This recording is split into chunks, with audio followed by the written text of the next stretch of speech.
Shall we start? Yes, I thank and praise the Lord for this privilege to fellowship with the saints at Roorkee. मैं प्रभु का धन्यवाद देता हूं कि प्रभु ने ये अवसर दिया कि रुड़की और आसपास की मंडलियों के साथ मैं आज संगति कर सका। May the Lord bless our time together as we meditate upon God's word. प्रभु इस समय पर आशीष दे जब हम प्रभु के वचन पर मनन करते हैं। Loving Father, we want to thank you for this time when, as children of God, we could come together and worship the true and the living God. प्रेमी पिता, हम धन्यवाद देते हैं कि तेरी संतान होने के नाते हम इकट्ठे होकर तुझ जीवित परमेश्वर की आराधना कर सके। Lord, as we now turn to your word, may thy word prepare our hearts, and Lord, so that we may live the life that you want us to live. और जब हम तेरे वचन की ओर देखते हैं प्रभु, तो दया कर कि हम तेरे वचन से सीख सकें और वो जीवन जी सकें जो चाहता है कि हम जिए। Give us both grace, Brother Chani and myself, as we stand before thy people, the right words may be given to us. मुझे और भाई जानी को अनुग्रह दें ताकि सही शब्द हमें तेरे लोगों के सामने दिए जाएं।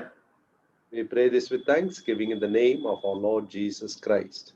धन्यवाद के साथ ये प्रार्थना प्रभु यीशु मसीह के नाम से मांगते हैं, आमीन। Amen. Kindly turn with me to Matthew's Gospel. कृपया मेरे साथ निकालिए मत्ती रचित सुसमाचार।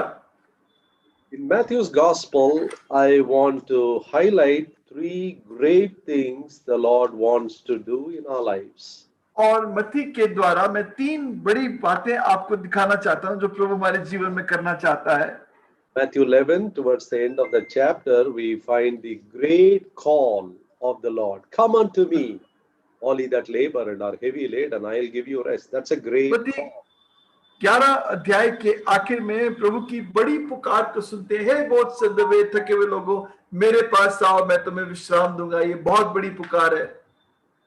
Those who respond to the call get the second great commandment you find in Matthew 22. और जो इस पुकार को स्वीकारते हैं उनको दूसरी आज्ञा मिलती है जो 22 में लिखी है, मत्ती 22 में लिखी है। A question that was asked, Lord Jesus said, thou shalt love the Lord thy God with all thy heart, with all thy soul, and with all thy mind. जो सवाल प्रभु से पूछा, प्रभु ने कहा तू अपने परमेश्वर से अपने पूरे तन मन बुद्धि शक्ति से प्यार करना। And then in verse 38 he says, this is the first and the great commandment. और 38 में आयत प्रभु कहता है कि ये पहली और सबसे बड़ी प्रतिज्ञा है, आज्ञा है। Then when we come to the last chapter of Matthew, Matthew chapter 28, we read about the Great Commission. और मत्ती 28 में हम उस बड़ी जो कमीशन, जो बड़ा काम प्रभु ने सौंपा उसके बारे में पढ़ते हैं। The risen Lord giving his commission to his disciples. जी उठा प्रभु अपने चेलों को एक बड़ा काम सौंप रहा है। All power is given unto me. सारा अधिकार, सारा सामर्थ मुझे दी गई है। Go ye into all the world. जाओ और पूरे जगत में जाओ। Teach all nations or make disciples of all nations. सब देशों को चेला बनाओ। Baptizing them in the name of the Father and the Son. और उन्हें पिता और पुत्र और पवित्र आत्मा के नाम से बपतिस्मा दो। Teaching them to observe all things that I have commanded you. और उन्हें सिखाओ उन सब बातों को मानने के लिए जो मैंने तुम्हें सिखाई हैं। When you see these three peaks, so to say, in Matthew's Gospel, it begins with great call, then it goes on to the great commandment, and finally it ends with a great commission. तीन चोटियों को हम मत्ती में देखते हैं। पहली वो बड़ी बुलाहट, फिर बड़ी आज्ञा और बड़ा काम जो प्रभु ने हमें सौंपा है। The call comes to the whole world, but many have not responded positively. Praise God. As those who have accepted the Lord, come to Christ, we have received the call. और बड़ी बुलाहट सारे संसार पर गई, पर सबने नहीं स्वीकार किया। लेकिन प्रभु का धन्यवाद देते हैं, हमने स्वीकार किया और हम प्रभु के पास आए हैं। We have found rest in Lord Jesus. हमने मसीह में शांति और विश्राम पाया है। We have found forgiveness in Lord Jesus. मसीह में हमने पापों की माफी पाई है। Having come into this new relationship with the Lord God on a personal level, the Lord expects us to love him supremely. और जब प्रभु के साथ इस विशेष संबंध में हम आ गए तो प्रभु चाहता है कि हम सबसे ज्यादा उसे प्यार करें। And those who respond in love to Him in this ongoing communion and fellowship with God, God gives the Great Commission. और जो प्रभु की इस आज्ञा को स्वीकारते हैं, इस संगति में प्रभु के साथ सहभागिता में बने रहते हैं, प्रभु उनको ये बड़ी बुलाहट, बड़ी काम सौंपता है। This Great Commission is given to everyone who have responded the call, who have obeyed the commandment of loving Lord Jesus. ये बड़ा काम उन सबको सौंपा गया जिन्होंने प्रभु की बड़ी बुलाहट को सुना और प्रभु की बड़ी आज्ञा को स्वीकारा है और माना है। I want to focus on the Great Commission and especially our responsibility to teach others, to disciple others for Lord Jesus Christ. और मैं आज आपका ध्यान उस बड़े कमीशन, उस बड़े काम को जो प्रभु ने सौंपा है उसको आपके साथ देखना चाहता हूं, विशेषकर ये बात कि दूसरों को तुम ये बात सिखाओ। We can say our calling is twofold. हमारी बुलाहट दो चीजें उसमें जुड़ी हुई हैं। We are called to be disciples. हमें चेले होने के लिए बुलाया गया, We are also called to make disciples of others. और दूसरों को चेला बनाने के लिए बुलाया गया। One of the reasons why we come regularly to the house of God, especially on the Lord's Day, is to learn the Word of God. एक बड़ा जरूरी कारण क्यों हम प्रभु के दिन प्रभु के भवन में आते हैं वो है प्रभु का वचन सीखने के लिए। When the early church came into existence at Jerusalem, we find them coming together for 4 important reasons. जब पहली मंडली पहली शताब्दी में बनी तो वो 4 मुख्य कारणों के लिए एक साथ संगति करते थे। All these 4 reasons are recorded for us in Acts chapter 2 and verse 42. और ये चारों कारण प्रेरितों काम 2:42 में हमारे लिए लिखे हैं। They came together and continued steadfastly in the apostles' doctrine. That's the first thing. वो पहली चीज, वो एक साथ लगातार जुड़ते रहे प्रेरितों से शिक्षा पाने में। And secondly, they came together for fellowship. Fellowship और based दूसरा- upon the revealed word of God. और दूसरा संगति करने में वो संगति जो प्रभु के वचन पर आधारित है। And thirdly, they came together to break bread, showing forth their oneness with the Lord and with the Lord's people, not और only in the local तीसरा- church, but believers all worldwide. प्रभु के लोगों के साथ रोटी तोड़ने में, और जो दिखाता है प्रभु के संसार भर में विश्वासी के साथ हमारी सहभागिता को। And the final thing is prayers. Prayers is an umbrella term which means supplication, petition, intercession, and mainly worship. We communicate फिर- our gratitude. फिर प्रार्थना जो एक संपूर्ण शब्द है जो हमारी विनती, याचना, प्रार्थना, आराधना को दिखाता है, हमारी संगति को दिखाता है। Our faith has continued all these generations because our forefathers not only learned the word of God by experience, but they faithfully transmitted the word of God, taught the word of God to their own generation. हमारा ये विश्वास आज तक खड़ा रहा है, बना रहा है, क्योंकि हमारे पूर्वजों ने ना केवल वचन को सीखा बल्कि वे बड़ी ईमानदारी, विश्वासियों की तरह से इस वचन को आगे सिखाया। In Psalm 78, भजन 78 में look at verse 4. We will not hide them, the word of God, from their children, showing to the generation to come the praises of the Lord and his strength and his wonderful works that he has done. आइए पढ़े भजन 78:4। Shall we read Psalm 78:4? 78 4. जी भाई 78:4 उन्हें हम उनकी संतानों से गुप्त न रखेंगे, परंतु होनार पीढ़ी के लोगों से यहोवा का गुणानुवाद और उसकी सामर्थ और आश्चर्य कर्मों का वर्णन करेंगे। And then in verse 5, और फिर 5वें आयत में, उसने तो याकूब से एक चितौनी ठहराई और इजराइल में एक व्यवस्था चलाई, जिसके विषय उसने हमारे पितरों को आज्ञा दी कि तुम इन्हें अपने बाल बच्चों को बताना। and also He verse 6. established- Yeah, please read, For Isaac. he established a testimony in Jacob and appointed a law in Israel, which he commanded our fathers that they should make them known to their children. Verse 6, please. 6ठी आयत। So the next generation would know them, even the children yet to be born, and they in turn would tell their children। 6 आयत पढ़ दे। 6 पद जी भाई कि आने वाली पीढ़ी के लोग अर्थात जो बच्चे उत्पन्न होने वाले हैं वे इन्हें जाने और उन्हें अपने बाल बच्चों से इसका बखान करने में उद्यत ना हो। If you notice very carefully in these three verses, अगर ध्यान से आप इन तीनों आयतों में पढ़ें, there are four generations. यहाँ पर 4 पीढ़ियां हैं। Fathers telling the children, पिता अपने बच्चों को बता रहे हैं and the children in turn telling their children. और बच्चे फिर अपने बच्चों को बता रहे हैं So these grandchildren telling the great grandchildren. और फिर ये जो पोते हैं ये अपने पोतों को बता रहे हैं। See, the faith of our forefathers has been established and communicated so faithfully because they were faithful in transmitting their knowledge of God. हमारे पूर्वजों का विश्वास इतनी ईमानदारी से हम तक पहुंचा है क्योंकि वो हमारे पूर्वज इसमें ईमानदार थे प्रभु का वचन आगे पीढ़ी को देने में। Before the printing page came into the world, they had to do it only by mouth. So they had what we call oral tradition, word of mouth. इससे पहले की छपाई यहाँ प्रिंटिंग इस संसार में आई, उससे पहले मुंह के द्वारा ही ये वचन एक पीढ़ी से दूसरी पीढ़ी को दिया जाता था। Parents had to carefully remember what the Lord did, not only in their lives, but in the previous generation, and faithfully communicate it to their children.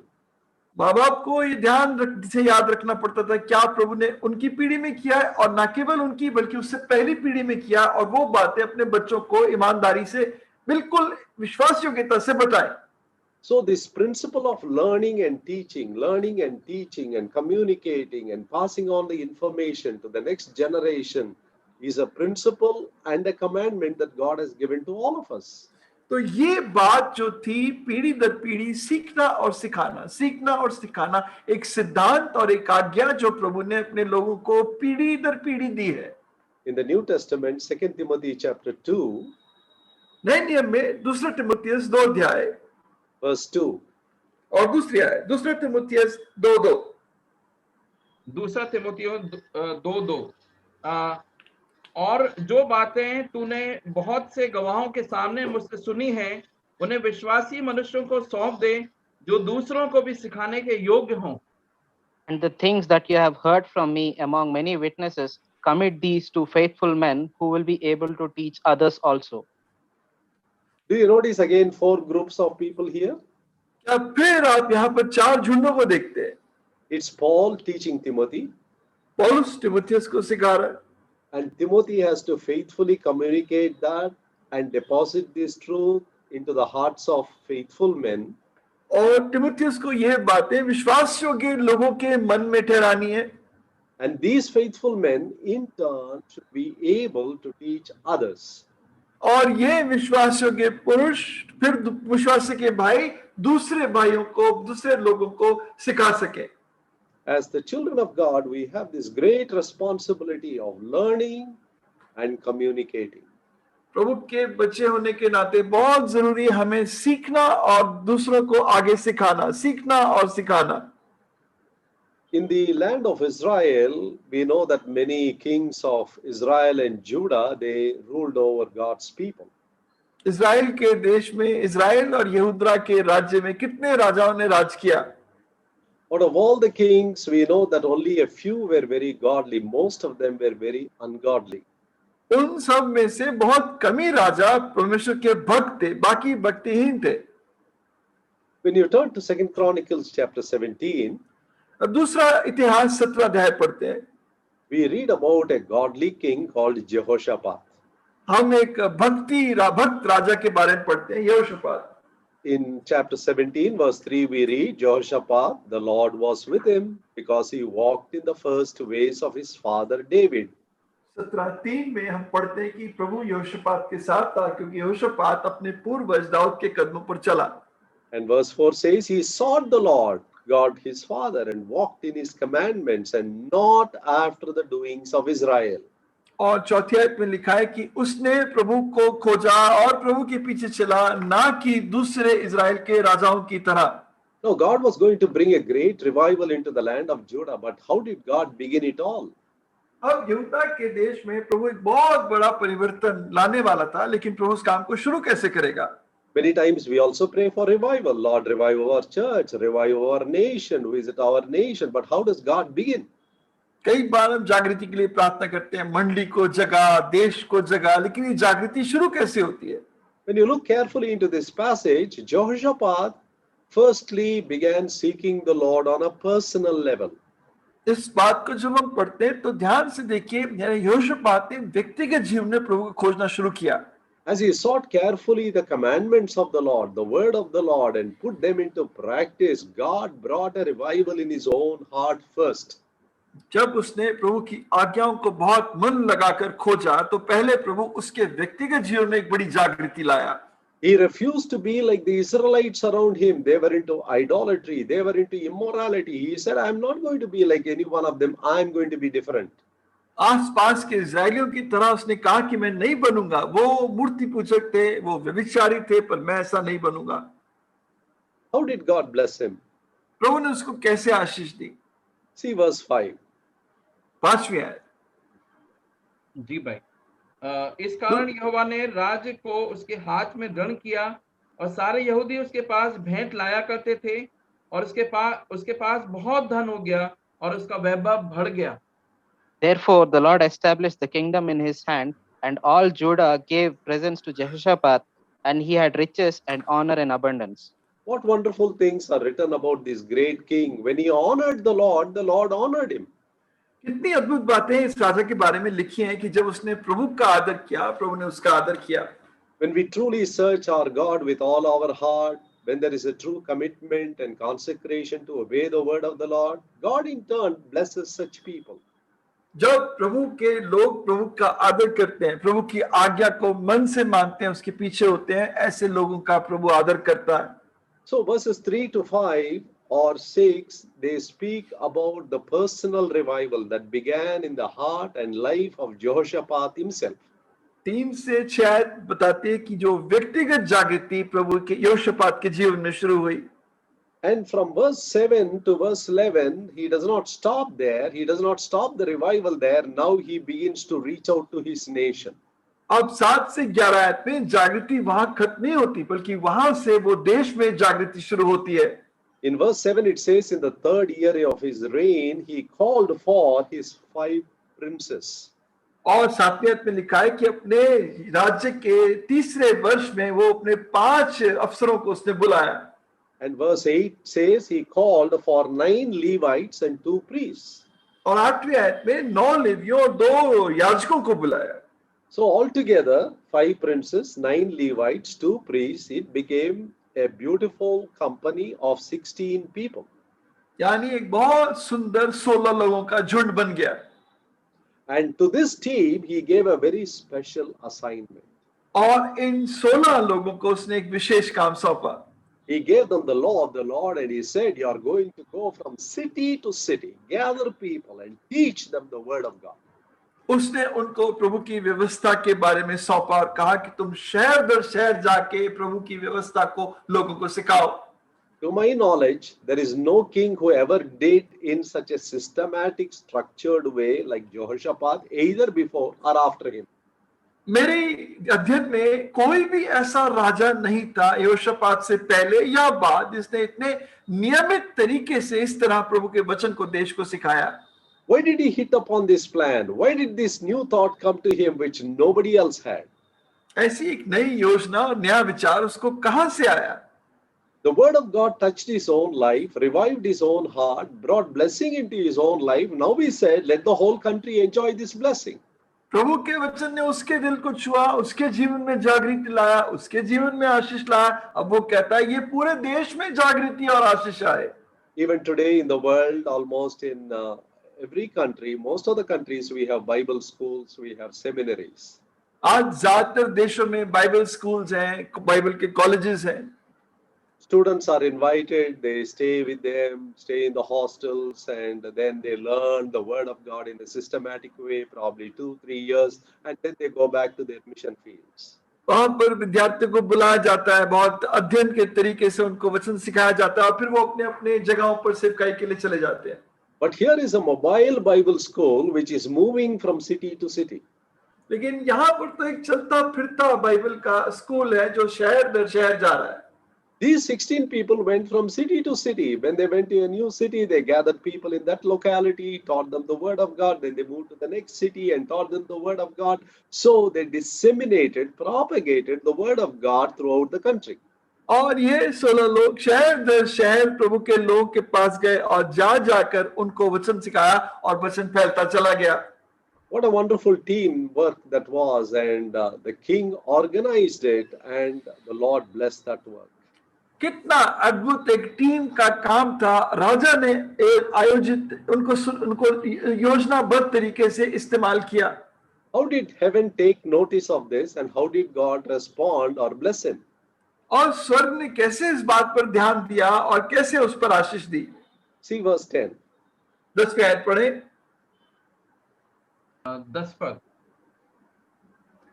The fear of the Lord fell on all the kingdoms of the land surrounding Judah, so that they did not go to war against Jehoshaphat. दूसरा इतिहास 17 अध्याय 10 पद। अच्छा 17 अध्याय 10 पद। यहूदा के आसपास के देशों के राज में यहोवा का ऐसा डर समा गया कि उन्होंने यहोशापात से युद्ध ना किया। Look at what they did and how God responded. क्या से उन्होंने किया और कैसे प्रभु की प्रतिक्रिया रही। They did not say, Lord, let your fear fall upon all the kingdoms surrounding us. Lord, let them not come against us in war or battle. Safeguard us. No. They did not ask any of these things. They were only focusing upon the word of God. उन्होंने ऐसा नहीं कहा प्रभु से, प्रभु अब हमारे आसपास के देशों पर तेरा डर छा जाए और वो लोग हमारे विरोध में लड़ाई करने के लिए ना आए। ऐसा कुछ नहीं किया। वो सिर्फ प्रभु के वचन की ओर फोकस करते रहे। It looked as if when God saw from heaven, he was so delighted that this godly man, Jehoshaphat, was spreading the word of God. He said, I'm not going to allow any neighbor to disturb him when he is doing such an excellent work. प्रभु ने स्वर्ग से इस बात को देखा कि किस तरह यहोशापात वचन को फैला रहा है, तो इतना खुश हुआ। प्रभु ने कहा, मैं किसी आसपास के देश को इसे परेशान नहीं करने दूंगा जब ये काम कर रहा है। So some kind of strange fear fell upon all their hearts. If we are going to go against this person, we are going to get into trouble. So let's not go to him at all. तो एक अजीब भय आसपास के राज्य में छा गया कि अगर हम इस व्यक्ति के विरोध में गए तो बड़ी समस्या हम पर आ जाएगी, तो ऐसा हम ना करें। They did something and God answered it in a very unexpected, different way. उन्होंने एक काम किया, प्रभु ने बड़े अद्भुत और अद्भुत अनोखी रीति से उनका जवाब दिया। Now this reminds me of Job. In the last chapter 42 verse 10, it says Job prayed for his friends. He never prayed for himself. He only prayed for his friends. But how did God answer? He turned the captivity of Job and gave him twice as much as he had before. और ये अय्यूब का याद आता है। अय्यूब 42:10 में लिखा है कि अय्यूब ने अपने दोस्तों के लिए प्रार्थना की, अपने लिए नहीं, अपने दोस्तों के लिए प्रार्थना की, और प्रभु अय्यूब को उसकी बंधुआई से निकाला और उसको दुगना आशीष दी जो उसके पास पहले थी। I think the best way to get this blessing is to change our very style of thinking and working. You focus upon teaching the word of God to others. First learn it, teach it to others. सबसे बढ़िया तरीका आशीष, सबसे बढ़िया तरीका प्रभु से आशीष पाने का, प्रभु में बढ़ने का, ये है कि आप अपना ध्यान सही रखो। आप अपना ध्यान वचन को सीखने में लगाओ और दूसरों को सिखाने में लगाओ। We pray for others and take the burdens of others, and God takes up your need. हम दूसरों के लिए प्रार्थना करते हैं, उनके बोझों को अपने ऊपर उठाते हैं, तो प्रभु हमारे बोझों को अपने ऊपर उठा लेता है। And see verse 11 please. और 11वीं आयत देखें, दूसरा इतिहास 17-11 पद। कुछ पलिश्ती यहोशापात के पास भेंट और कर समझकर चांदी लाए, और अरब के लोग भी 7,700 मेढ़े और 7,700 बकरे ले आए। Also, some of the Philistines brought Jehoshaphat presents and silver as tribute, and the Arabians brought him flocks, 7,700 rams and 7,700 male goats. See, these Philistines and Arabians are staunch enemies of Israel. फिलिस्ती और अरबी Israel के बहुत कट्टर विरोधी थे। What prompted them? What made them to bring presents and be at peace with Jehoshaphat? किसने उनको कायल किया कि वो यहूदा के लिए भेंट लेकर आए और यहूदा के साथ मेल मिलाप से रहे? First of all, the fear of God fell upon them. पहला, प्रभु का भय उन पर छा गया। They refused to make any war with him. उनसे यहोशापात से युद्ध करने से बिल्कुल रुक गए। In addition to all this, they brought presents and gifts to him. और इसके साथ साथ यहोशापात के लिए भेंटें लेकर आए। What is the one thing that Jehoshaphat did that made God to reward him in this threefold way? क्या एक बात थी जो 3 गुना प्रभु ने यहोशापात को आशीष दी? He honestly opened his heart to the word of God and brought revival to his own heart. उसने अपना मन ईमानदारी से प्रभु के वचन के सामने खोला और अपने जीवन में उसकी जागृति आई। And having experienced that reviving in his own life, he began to spread it in a structured, systematic way throughout all the cities of Judah. और फिर उस जागृति को वो बहुत नियमित तरीके से पूरे यहूदा देश में फैलाने लगा। And because he did that, God blessed him abundantly. और क्योंकि उसने ऐसा किया, प्रभु ने उसे बहुतायत से आशीष दी। From this, quickly, I want to share 4 important truths. यहाँ से 4 मुख्य सच्चाइयों को देखते हैं। Truth number 1, all revivals begin with the word of God. पहली सच्चाई, सारी जागृति प्रभु के वचन से ही शुरू होती है। Psalm 119 speaks about the glory of God's word. भजन 119 प्रभु के वचन की महिमा की बात करता है। As you read through that psalm, we read about quickening or reviving. और जब उस वचन को पढ़ते हैं तो हम पढ़ते हैं जागृति के बारे में, जागे जाने के बारे में। 11 times the psalmist says, quicken me, revive me through your word. भजन 119 में 11 बार भजन लिखने वाला कहता है, मुझे अपने वचन के द्वारा जगा और जागृत कर। Probably in our Christian life, we have grown cold, we have become dull, we have become barren, we have become unproductive. So what is the way back? The first thing is come back to the word of God and ask the word to revive you and me. शायद हमारे विश्वासी जीवन में हम बहुत ठंडे गुनगुने हो गए हैं, बहुत सो गए हैं, बहुत हताश हो गए हैं, लेकिन जागने का तरीका एक ही है, वचन के पास लौट आओ, प्रभु से कहो, प्रभु वचन के द्वारा मुझे जागृत कर। The second truth, दूसरी सच्चाई, where there is a clear exposure to the word of God, we are prompted to pray to the Lord. जहां पर साफ वचन हमारे पास आता है, वो हमें कायल करता है कि प्रभु से प्रार्थना करें। When God speaks to us, we are so convicted, and then we want to confess our failures because God's word has exposed the areas of our failure. जब प्रभु का वचन हमसे बात करता है तो हम इतने कायल होते हैं अपने जीवन की असफलता और पाप के कारण कि उनके लिए हम कायल होकर प्रार्थना करते हैं। When I set right the discipline of learning the word and the discipline of prayer, that sets the ground, so to say, for a fresh revival. जब मैं अपने जीवन में वचन के और प्रार्थना के अनुशासन को ठीक करता हूं तो भूमि तैयार होती है मेरे जीवन में जागृति आने के लिए। The third truth that we understand, तीसरी सच्चाई जो हम सीखते हैं, revival always begins with one man. It begins with जागृति me. जागृति एक व्यक्ति से शुरू होती है, मुझसे शुरू हो सकती है। Psalm 119 verse 25, the psalmist says, quicken me. भजन 119:25 भजन लिखने वाला कहता है, प्रभु मुझे जागृत कर। And when you come to Psalm 85 verse 6, he prays, Lord, will thou not revive us? That is plural. और भजन 85:6 में वो कहता है, प्रभु तू हमें जागृत कर, यानी बहुवचन में कहता है। And when Habakkuk prayed in chapter 3 and verse 2, और हबक्कुक 3:2 में कहता है, he said, revive thy work. प्रभु अपने काम को जगा। Do you see the 3 levels? First is revive me. तीन श्रेणियां, प्रभु मुझे जगा, Secondly, revive us. दूसरा हमें जगा, Then thirdly, revive thy work. और तीसरा अपने काम को जगा। And the fourth truth is, और चौथी सच्चाई, the enemy knows the whole strategy of revival, God's plan of revival. So what does he do? He targets the word to corrupt the word. वो शैतान प्रभु के इस काम को, इस बात को जानता है, जागृति की काम को, उसकी अहमियत को जानता है, इसीलिए वो प्रभु के वचन पर हमला करता है, किसी तरह उसे बिगाड़ दे। Do you remember the first question that he raised in the Bible? पहला सवाल जो उसने बाइबल में खड़ा किया, In chapter 3, verse 1, Satan comes in the form of a serpent and asks Eve, "Hath God really said like this?" उत्पत्ति 3:1 में शैतान सांप के रूप में स्त्री के पास आकर कहता है, क्या सच में प्रभु ने ऐसा कहा है? See, he attacked the word of God before he attacked God himself and also attacked humanity. उसने पहले वचन पर हमला किया इससे पहले कि परमेश्वर पर और इंसान पर हमला करे। Eve told, "Thou shalt not eat."